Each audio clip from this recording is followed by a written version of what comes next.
સુરતની સિવિલ હોસ્પિટલમાં ક્લોરિકલ ઇમ્પ્લાન્ટની સફળ સર્જરી, જન્મથી મૂકબધિર 3 ભૂલકાઓને મળ્યું નવજીવન। જનકલ્યાણને સર્વોપરી રાખી વિવિધ યોજનાઓના માધ્યમથી જન સુધી પહોંચતી રાજ્ય સરકારની રાષ્ટ્રીય બાળ સ્વાસ્થ્ય કાર્યક્રમ અંતર્ગત સુરતની નવી સિવિલ હોસ્પિટલ ખાતે ક્લોરિકલ ઇમ્પ્લાન્ટની વિનામૂલ્યે સર્જરી કરવામાં આવી હતી।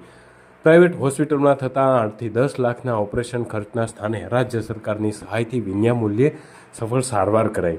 સુરતના ઓલપાડ તાલુકાના સતીશચંદ્ર પટેલનો 5 વર્ષનો દીકરો તન્મય જન્મથી જ મૂકબધિર હતો, એટલે કે બોલી અને સાંભળી ન શકતો હતો, અને કામરેજ તાલુકાના નનસાડ ગામના યોગેશભાઈ જગદાલીની 2 વર્ષની દીકરી સારાંશીને ક્લોરિકલ ઇમ્પ્લાન્ટ થકી વાણી શ્રવણનું સુખ મળ્યું છે।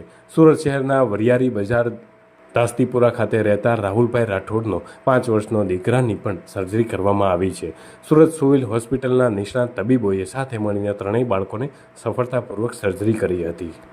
આપ સૌને જણાવતા મને આનંદ થાય છે કે સરકારશ્રીની પ્રતિબદ્ધતાને કારણે સરકારશ્રી દ્વારા એક પ્રોગ્રામ ચાલી રહ્યો છે, જેમાં જન્મજાત જે બાળકોને સાંભળવામાં તકલીફ છે અથવા જેની શ્રવણ શક્તિ ગુમાવી ચૂકેલા છે એવા બાળકો માટે કોક્લિયર ઇમ્પ્લાન્ટ કરવાનો એક પ્રોગ્રામ ચાલી રહ્યો છે। એ પ્રોગ્રામને અંતર્ગત જે બાળકો આવી પરિસ્થિતિથી પીડાઈ રહ્યા છે એ બાળકોનું સૌથી પહેલા સ્ક્રીનિંગ કરવામાં આવે છે। સ્ક્રીનિંગની અંતર્ગત અમારું ડિસ્ટ્રિક્ટ અર્લી ઇન્ટરવેન્શન સેન્ટર છે, જેમાં બાળકો આવે છે અથવા તો જે તે ઓપીડીમાં આ કમ્પ્લેન સાથે બાળકો આવે છે, એનું અમે ડિટેલમાં એનું સ્ક્રીનિંગ કરીએ છીએ। કેટલાક ટેસ્ટ કરવામાં આવે છે। ટેસ્ટના રિઝલ્ટ પછી સરકારશ્રીની ગાઈડલાઈન પ્રમાણે જો એ બાળકો કોક્લિયર ઇમ્પ્લાન્ટ પ્રોગ્રામની અંડરમાં આવતા હોય એવા બાળકોને અમે કોક્લિયર ઇમ્પ્લાન્ટ કરવા માટેની તમામ સુવિધાઓ અને સગવડો અને ઇમ્પ્લાન્ટ જે એક કોસ્ટલી વસ્તુ છે, જે